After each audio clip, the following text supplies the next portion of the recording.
Good morning students.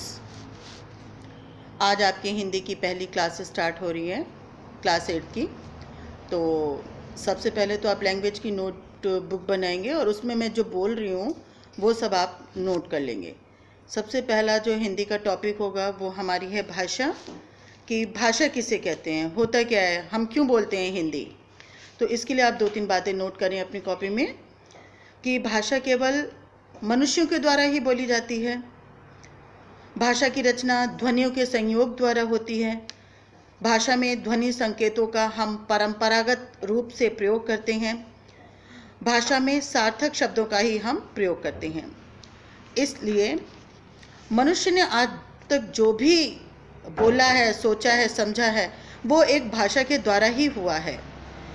इसलिए हम कह सकते हैं कि भाषा एक शक्तिशाली साधन है जिसके द्वारा हम अपने भाव, विचार बोलकर या लिखकर दूसरों तक पहुंचाते हैं या दूसरों के भाव, विचार ग्रहण करते हैं। इस तरह से हम भाषा को परिभाषित कर सकते हैं। दूसरी बात है कि भाषा 2 रूप में होती है। भाषा के हम 2 रूप जानते हैं, एक तो होती है उच्चरित भाषा और दूसरी होती है लिखित भाषा। अब आप बोलें उच्चरित भाषा क्या है? उच्चरित भाषा को हम मौखिक भाषा कहते हैं। हम लोग आपस में जो बोलते हैं, एक दूसरे से जो बात करते हैं, उसे हम मौखिक भाषा कहते हैं। और भाषा का यह बोले जाने वाला जो रूप होता है वो मनुष्य जन्म के साथ ही सीखता है, उसी के साथ आरंभ हो जाता है। प्रत्येक भाषा का यही रूप सबसे अधिक स्वाभाविक और आज के संदर्भ में व्यापक भी है।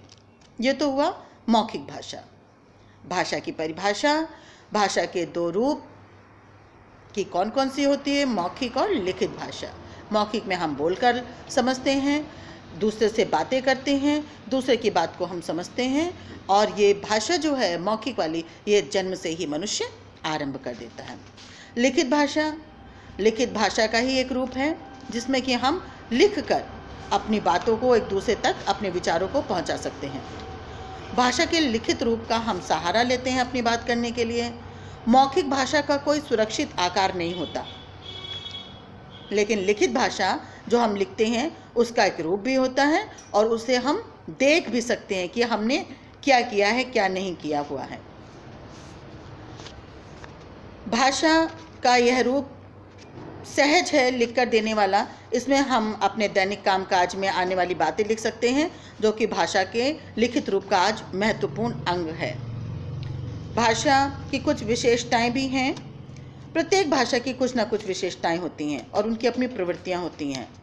प्रत्येक भाषा स्वयं सिद्धा होती है।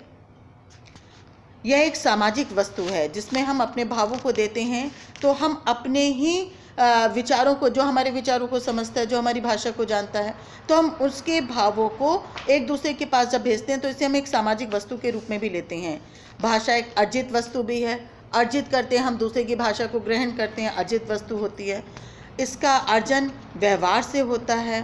भाषा परिवर्तनशील होती है और भाषा का परिवर्तन पहले वाचिक रूप में होता है, बोलने में, वाणी के द्वारा होता है। प्रत्येक भाषा का गठन सामान्य नहीं विशिष्ट होता है। भाषा कठिनता से सरलता की ओर जाती है, इसी को कहते हैं भाषा। तो इसके बाद अब आप देखेंगे भाषा क्या हुई, भाषा का विषय क्या है, परिभाषा क्या है, भाषा के रूप क्या है और भाषा की कुछ जो विशेषताएं हैं वो क्या क्या हैं।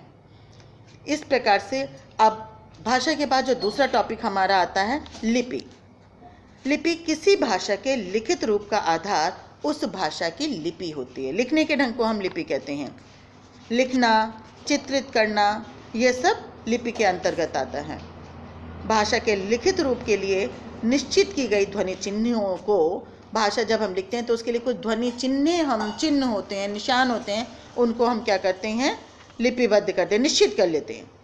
और वही निश्चिंतता जो होती है हमारी लिपि कहलाती है। संसार में अनेक भाषाएं बोली जाती हैं। हिंदी तथा संस्कृत की लिपि देवनागरी है।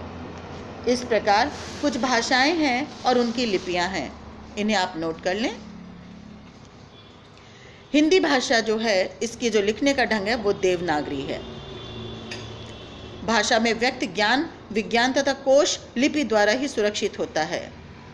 भाषा के लिखित व्यवस्थित रूप को हम लिपि कहते हैं। हिंदी की जो लिपि है वो देवनागरी है, संस्कृत की भी देवनागरी है, मराठी और नेपाली की जो लिपि है वो देवनागरी है। अंग्रेजी, फ्रेंच, जर्मनी, स्पेनिश, इनकी जो लिपि है वो रोमन लिपि है, रोमन में लिखते हैं हम लोग। पंजाबी की जो लिपि है वो गुरुमुखी है। उर्दू, अरबी, फ़ारसी की लिपि फ़ारसी है।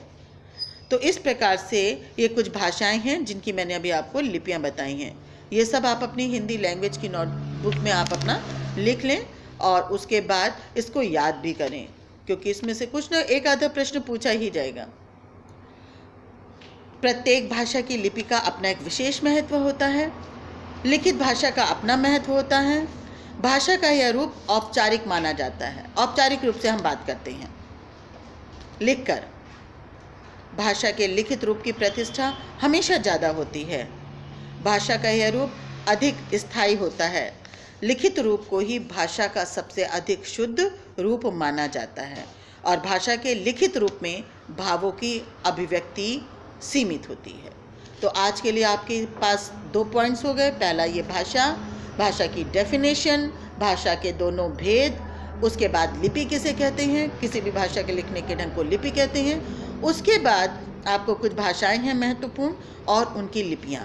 आज के लिए इतना ही है और बाकी हम नेक्स्ट पीरियड में या टर्न में अपना कंटिन्यू करेंगे। Thank you.